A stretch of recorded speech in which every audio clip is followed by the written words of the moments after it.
पिछली क्लास में हमने पढ़ लिया था रंगकूट के बारे में, जिसमें हमने कई न्यूमेरिकल क्वेश्चन भी किए थे। ये वाली सारणी मैंने आपको बोली थी कि मोस्ट आईएमपी है।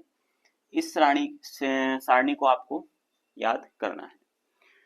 एक क्वेश्चन और देख लेते हैं जो बहुत ज्यादा एग्जाम में रिपीटेड क्वेश्चन है ना। रिपीटेड क्वेश्चन आता है, उसके बारे में भी हमें थोड़ी सी जानकारी होना चाहिए। तो क्वेश्चन जैसे आपको एक और दे दे, एक कार्बन प्रतिरोध का रंगकूट। ठीक है, जैसे एक क्वेश्चन अगर आपका आ जाए, एक कार्बन, नोट कर लीजिएगा उसी के आगे, एक कार्बन प्रतिरोधक का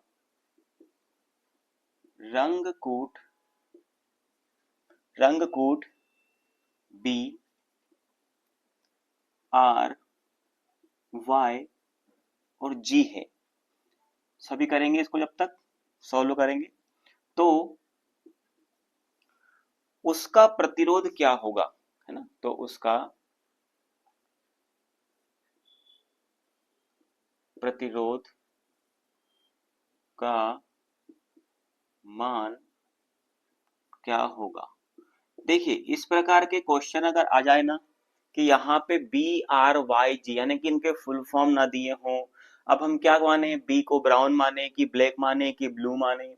रेड तो ठीक है, रेड दिख रहा है, वाई येलो दिख रहा है, अब इस ग्रीन को हम क्या माने, गोल्डन माने, ग्रे माने कि ग्रीन माने, क्या माने। तो इसीलिए क्या होता है, इस प्रकार का क्वेश्चन अगर आपको इस प्रकार शॉर्ट फॉर्म दे दिए जाए ना, तो आपको ये ऑप्शन से करना है। किससे करना है? ऑप्शन से। जैसे मैं बोल दूं, वैसे तो आप इसको कर नहीं पाएंगे, आप क्यों क्या मानेंगे इसको, हम ब्लैक ब्राउन कुछ नहीं मान सकते।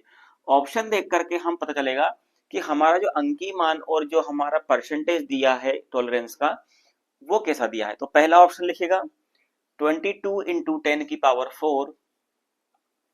22 into 10⁴ ohm plus minus 5%, plus minus 5%। दूसरा option 12 into 10⁴ ohm plus minus 5%। ठीक है। तीसरा option 12 into 10⁶ ohm plus minus 10%। ठीक है। चौथा option 22 into 10⁴ ohm plus minus 10%। अब यहां पर हम क्या करेंगे, ये चार ऑप्शन आपको दे दिए जाए, तो इसमें आपको ध्यान रखना है। सबसे पहले तो आप क्या देखेंगे इसमें, सबसे पहले आपको देखना है यहां पर कि यहां पर टॉलरेंस कितना दिया है, ये टॉलरेंस। तो यहां पर अगर ऑप्शन दिए हैं और इस प्रकार से क्वेश्चन पूछा है, तो ये गोल्डन होगा। कितना क्या होगा, ये इस जी का मतलब तो गोल्डन ही होगा। ये तो आप हमें क्लियर हो गया। ठीक है, गोल्डन ही होगा। क्यों होगा? क्योंकि टॉलरेंस दिया है।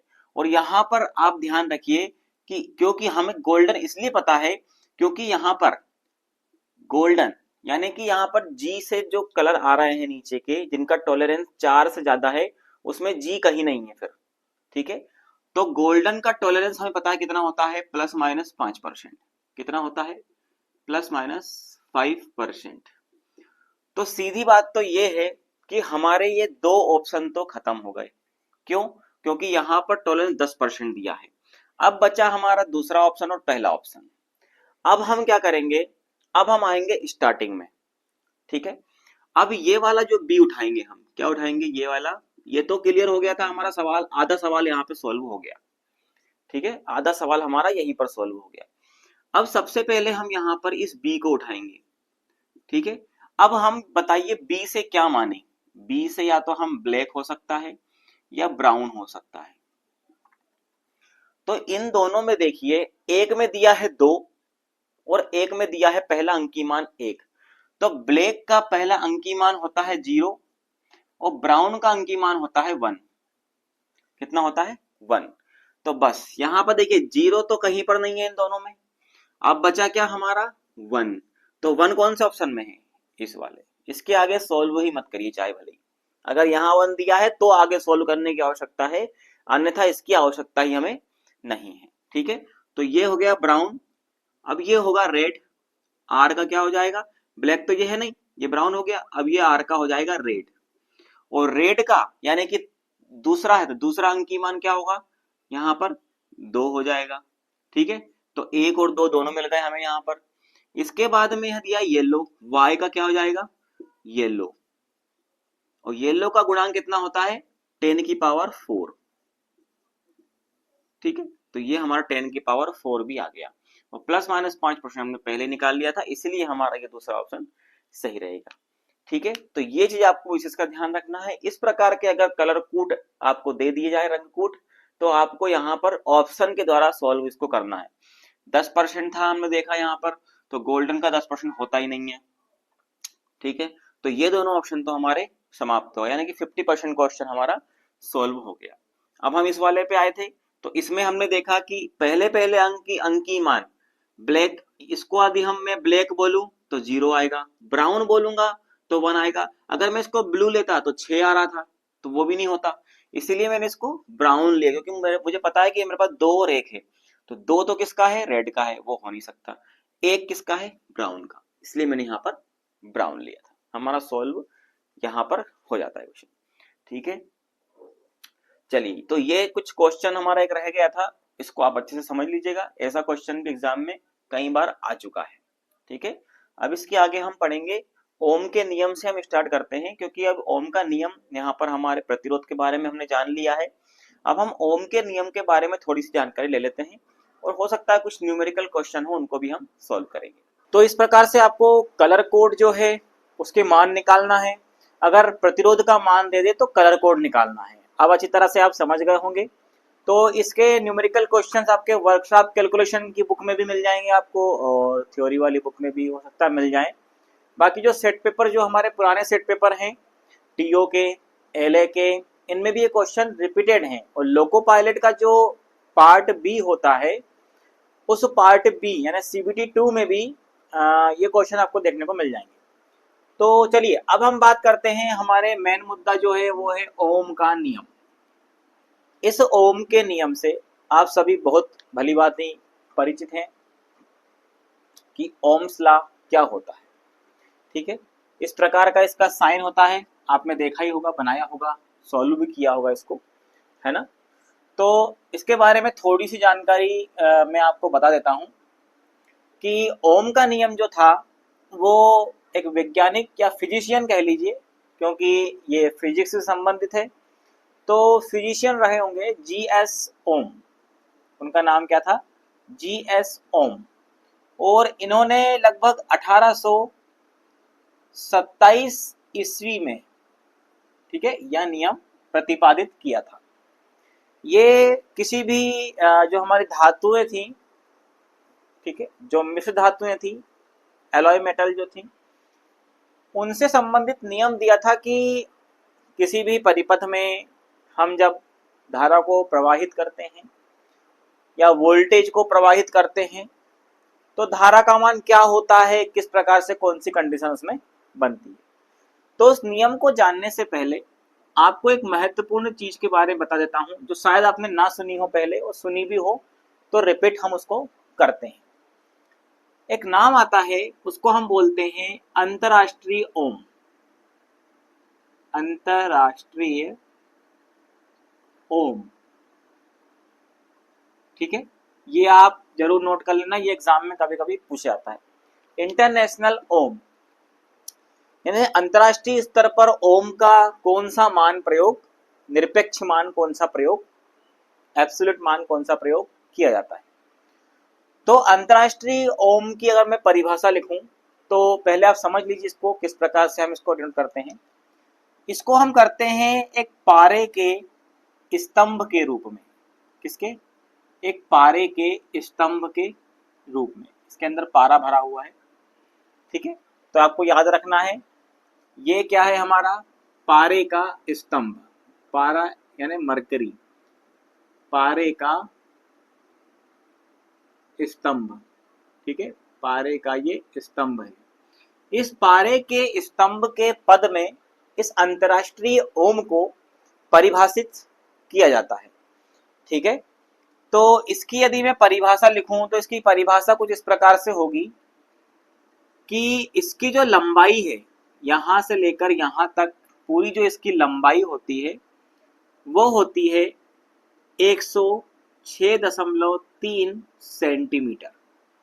कितनी होती है इसकी लंबाई, कितनी होती है 106.3 सेंटीमीटर लंबाई के, परिभाषा भी आप चाहे तो लिख लेना, मैं यहाँ पे लिख भी दूंगा। लंबाई होती है 106.3 सेंटीमीटर। ठीक है, और इसका द्रव्यमान देखिए, इसका जो द्रव्यमान होता है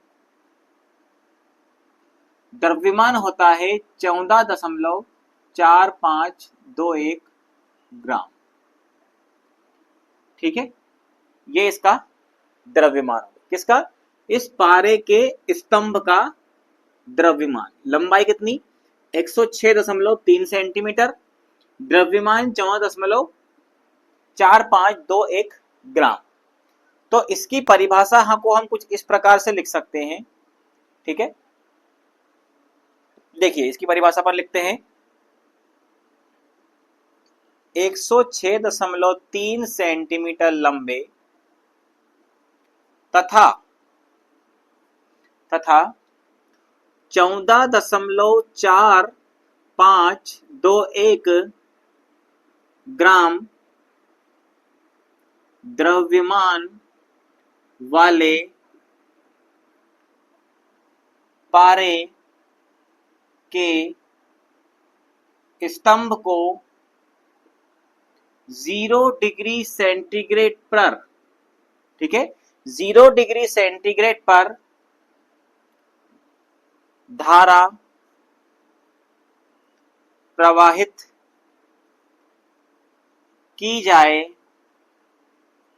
तो उसमें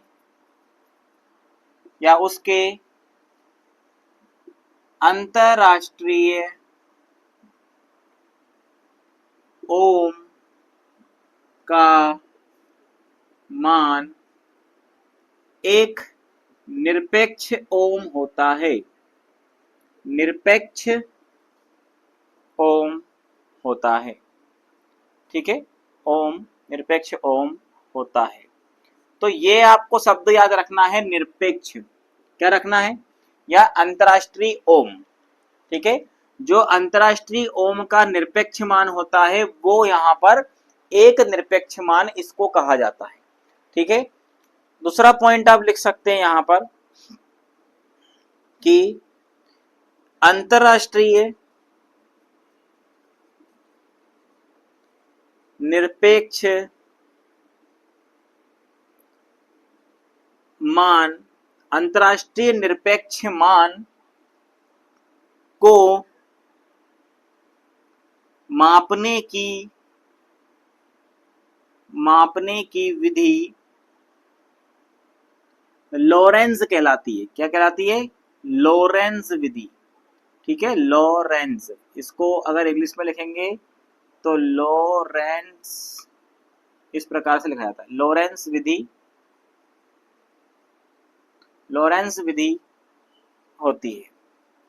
ठीक है, देखिए ये मैं आपको इसलिए बता रहा हूं क्योंकि ये एग्जाम में कभी कभी इसका या तो लंबाई पूछ लेगा, या द्रव्यमान भी पूछ सकता है, या निरपेक्ष भी पूछ सकता है। ठीक है, तो अंतरराष्ट्रीय ओम का मान क्या होता है, एक निरपेक्ष ओम होता है, और निरपेक्ष मान को मापने की इस विधि को हम लॉरेंज विधि कहते हैं। क्या कहते हैं, लॉरेंज विधि कहा जाता है। तो ये होता है हमारा क्या, अंतरराष्ट्रीय मान। ये चीज आपको इसका ध्यान रखना है। 106 सेंटीमीटर लंबे और 14.4521 ग्राम द्रव्यमान वाले पारे के स्तंभ को जब 0 डिग्री सेंटीग्रेड पर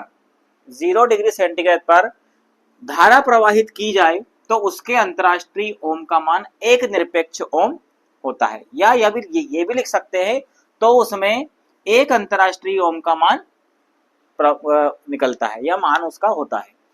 अंतरराष्ट्रीय निरपेक्ष मान को मापने की विधि लॉरेंज विधि कहलाती है। क्या विधि कहलाती है, लॉरेंज, LORETZ।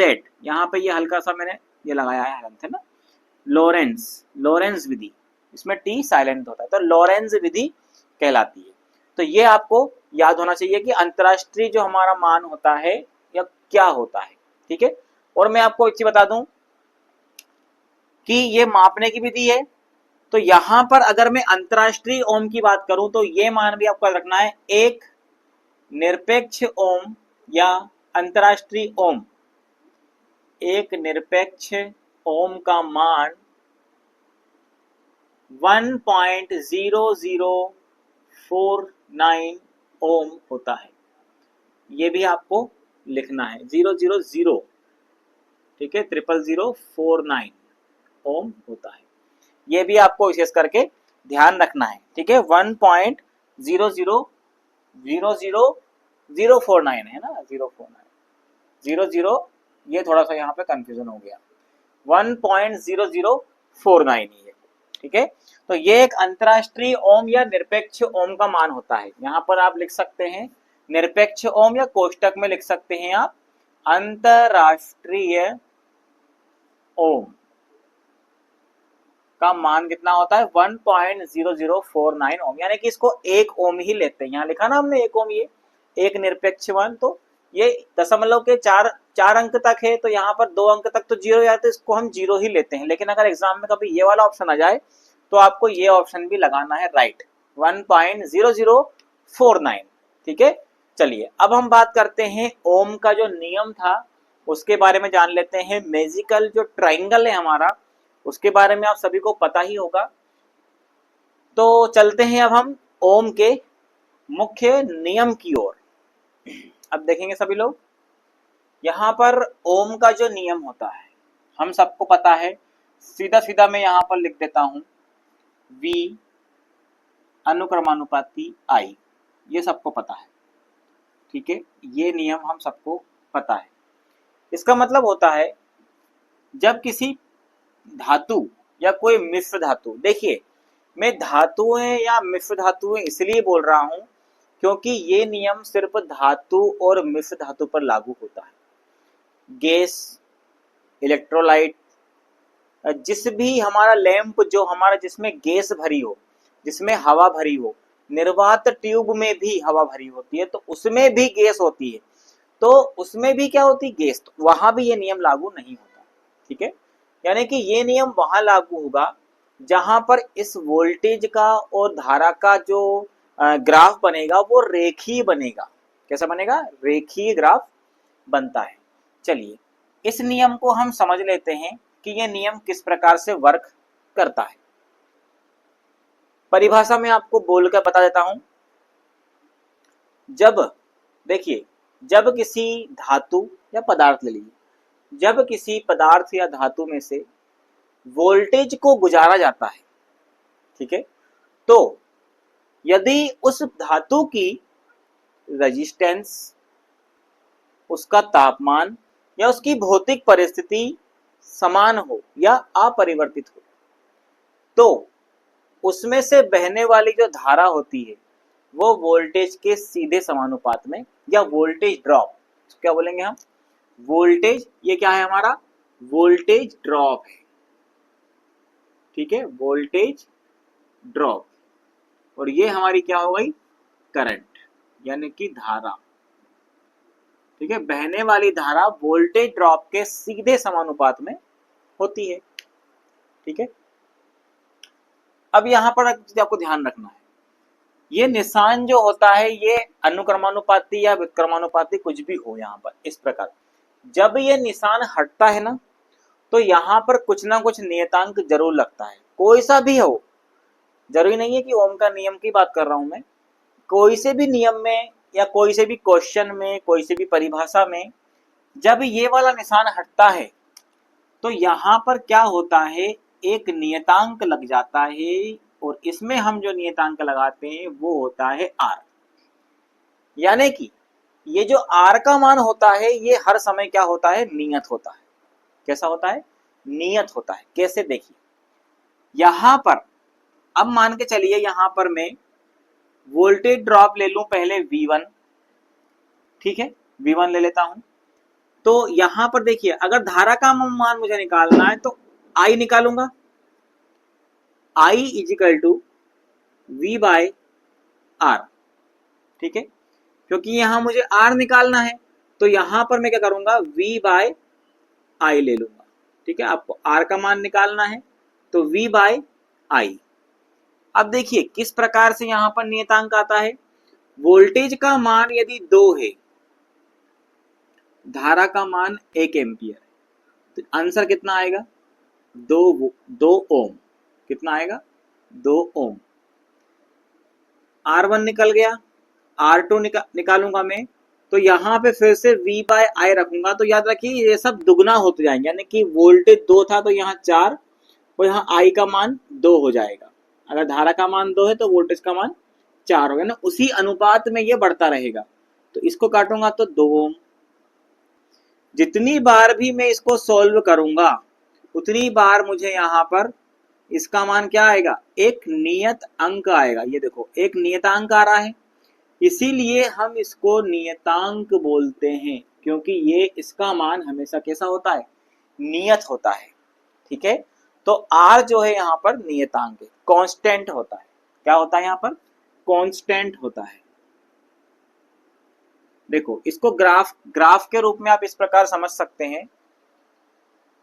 यहाँ पर ये यदि मेरा वोल्टेज ये मान चलो ये वोल्टेज का ग्राफ है मेरा, ये धारा का ग्राफ है, ठीक है। एक्स अक्ष पर धारा का ग्राफ है और वाई अक्ष पर वोल्टेज का ग्राफ है, ठीक है।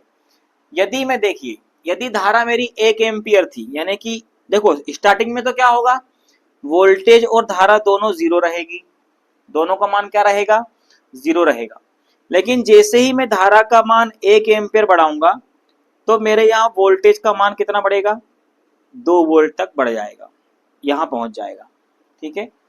ये 1 एम्पियर है, यहाँ पर जैसे ही मैं 2 पे लाऊंगा तो इसका जो मान होगा वो कैसा बढ़ जाएगा, 2 और 2 4 वोल्ट बढ़ जाएगा। यानी कि यहाँ पर अगर मैं इसको देखूं तो कुछ इस प्रकार का मेरा ये ग्राफ यहाँ पर बन के निकल रहा है, इस प्रकार का। अगर मैं यहाँ पर 3 वोल्ट करता हूँ, 3 एम्पियर धारा करता हूँ, तो वोल्टेज का मान जो होगा वो कहाँ पहुंच जाएगा, सीधा 6 वोल्ट पर। कहाँ पहुंच जाएगा, 6 वोल्ट पर, इस प्रकार से, ठीक है। और जैसे ही मैं धारा का मान यहाँ पर कितना करता हूँ, 4 एम्पियर करता हूँ, तो वोल्टेज कहाँ पहुंच जाएगी, 8 वोल्ट पर। यानी कि ये कुछ इस प्रकार से इसका ग्राफ यहाँ पर बन के आएगा। यानी कि अगर मैं इसको मिलाऊं तो मेरी यहाँ पर एक ये सरल रेखा कुछ इस प्रकार से बन रही होती है। देखो सभी यहाँ पर एक ही पॉइंट पर मिलते हैं। तो आपको याद रखना है कि यहाँ पर जो धारा का मान है वो इस वोल्टेज ड्रॉप के अनुपात में ही बढ़ रहा होता है, या वोल्टेज ड्रॉप धारा के अनुपात में ही बढ़ रहा होता है। तो यहाँ पर ध्यान रखना है आपको कि ये जो लाइन दर्शाती है ना, ये लाइन दर्शाती है प्रतिरोध को। किसको दर्शाती है, ये जो सरल रेखा होती है ये प्रतिरोध को यहाँ पर दर्शाती है।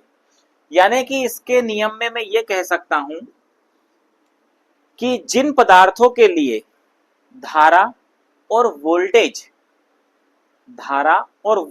ड्रॉप का जो ग्राफ होता है या VI ग्राफ होता है वो रेखिक होता है, ओम का नियम वहीं लागू होता है। देखो लिख लो, यहां पर मैं लिखवा देता हूं, ओम का नियम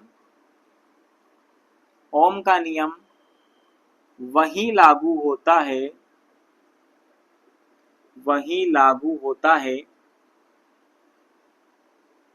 जहां वोल्टेज ड्रॉप तथा धारा का ग्राफ एक सरल रेखा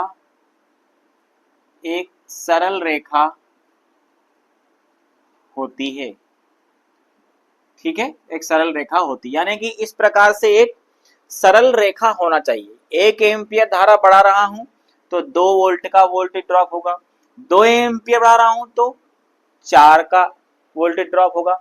यानी कि समान अनुपात में बढ़ रहा है, यानी कि 1:2, 1:2, 1:2, इस अनुपात में ये बढ़ रहा है। तो ओम का नियम याद रखना हर जगह लागू नहीं होता है। देखो लागू कहाँ नहीं होता, देखो लागू नहीं होता, मैं लिख देता हूं यहां पर, लागू नहीं होता। कहाँ कहाँ लागू नहीं होता, ठीक है, ये आप लिख लेना। अर्धचालक यानी सेमीकंडक्टर, अर्धचालकों में, ठीक है, अर्धचालकों में लागू नहीं होता, ठीक है। दूसरा, यहां पर आप विद्युत अपघट्य जो होते हैं हमारे, विद्युत घट्यों में नहीं होता लागू, ठीक है। मरकरी, जो हमारे मरकरी लैंप होते हैं, मरकरी लैंप, ठीक है, या sodium lamp, sodium vapour, sodium vapour lamp में, यानी जिस भी लैंप में गैस भरी होती है वहां पर यह लागू नहीं होता। निर्वात ट्यूब, या इसको निर्वात लैंप भी कहते हैं, निर्वात लैंप में, ठीक है। यानी कि जहां इनका मान ग्राफिकल नहीं होता, सरल रेखा नहीं होता, वहां पर ओम का नियम लागू नहीं होता है, ठीक है। तो ओम के नियम के बारे में कुछ ये चीज आपको पता होना चाहिए। अब मैं आपको इसका ग्राफिकल जो हमारा एक मैजिकल जो ट्राइंगल होता है उसके बारे में भी मैं आपको बता देता हूं इसमें, ठीक है। आपको लेकिन याद रखना है यहाँ पर जो आर नियतांक होता है, ठीक है, और ये चीज याद रखना है कि ये जो नियम होता है ये एसी और डीसी दोनों के लिए लागू होता है, ठीक है, एसी और डीसी दोनों में लागू होता है, ठीक है। एसी का भी ग्राफ ऐसा ही बनेगा और डीसी का भी ग्राफ ये ऐसा ही बनेगा, ये चीज आपको विशेष करके ध्यान रखना है, ठीक है, ठीक है। डायोड वगैरह हो गए हमारे, ठीक है, कार्बन प्रतिरोध, ठीक है। यहाँ भी अर्धचालकों में आपके सेमीकंडक्टरों में डायोड, रेक्टिफायर, ट्रांजिस्टर, एम्पलीफायर, ये सभी इसके अंदर आ जाते हैं, ठीक है। तो ये आपको ध्यान रखना है। अब इसमें हम एक वो हमारा जो त्रिभुज होता है, ट्राइंगल होता है, मैजिकल ट्राइंगल, उसके बारे में आप थोड़ा सा यहाँ पर देख लीजिए। कुछ इस प्रकार का होता है, अगर आपको इसके सूत्र ही बनाना है तो आप इसके सूत्र भी अलग अलग बना सकते हैं, ठीक है। ये होता है यहाँ पर इस प्रकार से और ये दो भागों में बढ़ जाता है। V ये होता है I और ये होता है R, ठीक है। तो यहाँ मैं आपका सूत्र बना के बता देता हूं। अगर मैं सीधा सीधा लिख दूं तो एक सूत्र तो बनेगा मेरा V equal to I R, ये हो गया हमारा पहला सूत्र। दूसरा, अगर मैं यहाँ पर देखो V इक्वल टू क्या हो गया आई आर, अब यहाँ पर I को छुपा दूं तो यहाँ पर I यहाँ रखूंगा तो देखिए क्या आ रहा है V बाय आर, यानी कि यहाँ पर V बाय आर आ जाएगा, ये मेरा दूसरा हो गया। तीसरा, इस R को छुपा दूं तो V बाय आई, इस R को छुपा दूं तो V बाय आई, ये हमारा यहाँ पर तीसरा हो। तो ये भी चीज भी आपको याद रखना है कि ओम का नियम क्वेश्चन एग्जाम में अगर इस प्रकार से भी आ जाए ना, अलग अलग ऑप्शन, तो भी आपको ध्यान रखना है कि हम इस ओम के नियम को कितनी तरीके से लिख सकते हैं, ठीक है। तो ओम के नियम में ज्यादा कुछ नहीं, बस आपको ध्यान रखना है कि ये जो नियम होता है ये सिर्फ जो शुद्ध धातुएं होती हैं हमारी या हमारी मिश्र धातुएं होती हैं उनमें लागू होता है, ठीक है। ये चीज आपको विशेषकर ध्यान रखना है। तो ओम का नियम वही लागू होता है जहां वोल्टेज ड्रॉप और धारा का जो ग्राफ होता है इसको हम वी आई ग्राफ भी बोलते हैं। क्या बोलते हैं? V I graph. एक सरल रेखा होता है, ठीक है, एक सरल रेखा के रूप में ओम का नियम निरूपित होता है यहाँ पर। और ये रेखा होती है ये आपको ध्यान रखना है, ये रेजिस्टेंस की रेखा होती है। काय की रेखा होती है? क्योंकि V बाय आई के रूप में हम R को डिनोट करते हैं। तो R का मान क्या होगा? इन दोनों का अनुपात ही होगा। देखो R का मान क्या होगा? V और I का अनुपात होगा। तो V और I का अनुपात ही तो R है, ठीक है। तो ये सरल रेखा जो होगी वो प्रतिरोध को दर्शाएगी, ठीक है। चलिए अब हम देखते हैं इसमें आगे। तो आगे हम देख लेते हैं अब वेरिस्टर। देखिए वेरिस्टर यानी कि यदि हम इसी रेजिस्टेंस या ओम के नियम के क्रम में बात करें तो ये वेरिस्टर को हम नहीं भूल सकते, ये एक महत्वपूर्ण डिवाइस होती है, ठीक है। देखिए इस वेरिस्टर को VDR यानी कि वोल्टेज डिपेंड रेजिस्टर भी हम बोलते हैं, इस VDR का फुल फॉर्म भी आपको याद रखना है, वोल्टेज डिपेंड रेजिस्टर। देखिए इस प्रकार के जो रेजिस्टेंस होता है, रजिस्टर होता है, इसकी विशेषता यहाँ होती है कि यदि हम इसका वोल्टेज, क्या चीज, वोल्टेज यदि बढ़ाते हैं तो इसका रेजिस्टेंस क्या हो जाता है, कम हो जाता है। यानी कि कुल मिला के हम ये कहें कि यहाँ पर एक जो वोल्टेज और रेजिस्टेंस के बीच जो ग्राफ बनेगा वो आरेखी ग्राफ बनता है। या मैं यूं कह दूं कि वोल्टेज को कम करने से रेजिस्टेंस का मान बढ़ता है, ऐसा भी कह सकता हूं। ये VDR की खासियत होती है, ठीक है। किसकी होती है? VDR, वोल्टेज डिपेंड रजिस्टर की खासियत होती है। इसको हम वेरिस्टर भी कहते हैं। वोल्टेज यदि आप बढ़ाएंगे तो रेजिस्टेंस कम होगा, और यदि वोल्टेज को घटाएंगे तो रेजिस्टेंस का मान बढ़ जाएगा। देखिए इसमें पहला पॉइंट तो आप यही लिख सकते हैं, ठीक है। यदि वोल्टेज को बढ़ाया जाता है तो रेजिस्टेंस का मान कम होता है, और यदि वोल्टेज को घटाया जाता है तो रेजिस्टेंस का मान बढ़ता है, ठीक है। इसमें यदि आपको दूसरा पॉइंट लिखना है तो आप ये लिख सकते हैं कि वेरिस्टर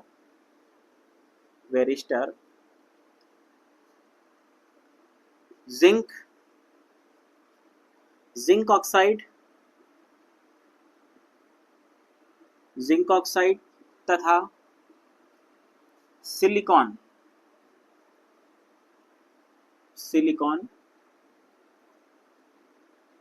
कार्बाइड के बनाए जाते हैं, ठीक है। देखिए अब यहाँ पर किसके बनते हैं वेरिस्टर? जिंक ऑक्साइड या तथा सिलिकॉन कार्बाइड के।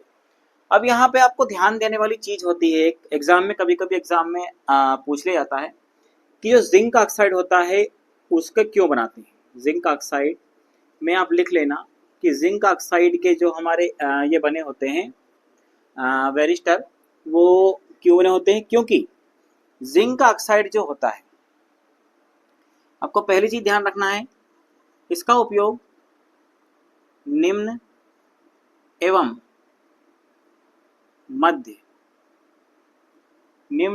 मध्य वोल्टेज हेतु प्रयोग किया जाता है। वोल्टेज हेतु प्रयोग, ठीक है। दूसरा, इसका उपयोग यहां पे लिख सकते हैं आप, इसका उपयोग करते हैं हम जो भी हमारे इलेक्ट्रॉनिक परिपथ होते हैं ना। दूसरा उपयोग लिख सकते हैं इसका आप, इलेक्ट्रॉनिक परिपथों में वोल्टेज सर्ज, ठीक है, वोल्टेज या सर्ज वोल्टेज सर्ज से सुरक्षा करने के लिए, ठीक है। इसीलिए हम क्या करते हैं, जिंक ऑक्साइड का प्रयोग करते हैं। सिलिकॉन कार्बाइड का उपयोग क्यों करते हैं वो भी आपको बता देता हूं। दूसरा लिख लीजिएगा आप, सिलिकॉन कार्बाइड। देखिए सिलिकॉन कार्बाइड यदि ये निम्न एवं मध्यम वोल्टेज के लिए प्रयोग करते हैं, मध्यम है ये, तो ये याद रखना आप, उच्च वोल्टेज हेतु प्रयोग, ठीक है। याद रखिएगा इसका उपयोग जो हमारे LA होते हैं ना, लाइटिंग अरेस्टर, LIGH, ये LIGH TING, लाइटनिंग अरेस्टर, या इनको हिंदी में बोला जाता है तड़ित चालक। क्या बोला? तड़ित चालक में प्रयोग किया जाता है। इसका उपयोग कहाँ किया जाता है? जो हमारी LA होती है ना, लाइटिंग अरेस्टर, जिनको हम शॉर्ट फॉर्म LA बोलते हैं, जो ट्रांसफार्मर या हमारे सब स्टेशंस में जो LA लगी होती है, लाइटिंग अरेस्टर, तड़ित चालक, उनमें हम क्या करते हैं, इसी सिलिकॉन कार्बाइड का उपयोग करते हैं। क्यों? क्योंकि यहाँ उच्च वोल्टेज को सहन कर सकता है। हम जानते हैं जो सिलिकॉन होता है इसका पिक इनवर्स वोल्टेज 0.7 वोल्ट होता है, ठीक है, इसीलिए इसमें सिलिकॉन को मिलाया जाता है। सिलिकॉन अधिक ताप भी सहन कर सकता है, इसका हमने पढ़ा है इलेक्ट्रॉनिक्स में, पुरानी जो हमारी क्लासेस थी सेकेंड ईयर में, इसके बारे में हम पढ़ चुके हैं। तो आपको याद रखना है उच्च वोल्टेज प्रयोग हेतु और लाइटनिंग अरेस्टर यानी तड़ित चालक या तड़ित प्रगाही भी बोलते हैं इनको, में इसका उपयोग किया जाता है। ये होता है हमारा क्या, वेरिस्टर। अब बात करते हैं सेंसिस्टर। देखिए सेंसिस्टर यानी कि ये नाम से ही स्पष्ट होता है कि ये किसी सेंसर का कार्य करता होगा। किसका, किसी भी सेंसर का। सबसे पहले तो हमें याद रखना है इसके नाम में ही सेंसर छुपा है, यानी इसका प्रयोग किसी ना किसी सेंसर में किया जाता होगा, किसी ना किसी परिपथ में सेंसर के रूप में, जो पहचान ले, किसी चीज को सेंसिटिव रूप से पहचान ले और एक्टिव हो जाए, उसको हम बोलते हैं सेंसिस्टर, ठीक है। सबसे पहला पॉइंट आप इसमें लिखिएगा कि सेंसिस्टर जो होते हैं वो काय के बने होते हैं, अर्धचालक पदार्थ के बने होते हैं। देखो सेंसिस्टर अर्धचालक पदार्थ के बनाए जाते हैं, ठीक है। दूसरा याद रखना, सबसे मेन और इम्पोर्टेंट चीज इसका, या इसमें लिख लो, इसमें धनात्मक ताप गुणांक होता है। धनात्मक ताप गुणांक यानी टेम्परेचर को यदि मैं बढ़ाऊंगा तो रेजिस्टेंस भी बढ़ेगा। दूसरा, यदि मैं टेम्परेचर को कम करूंगा तो रेजिस्टेंस भी कम होगा। यानी कि तीसरा पॉइंट यदि मैं लिखना चाहूं तो लिख सकता हूं कि इसमें प्रतिरोध अरेखीय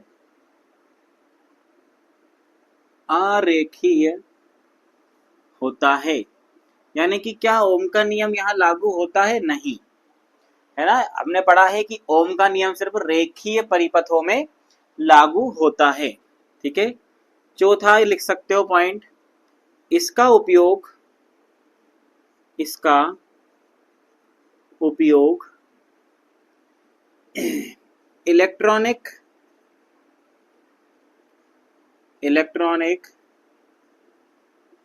परिपथों में तापक्रम सेंसर,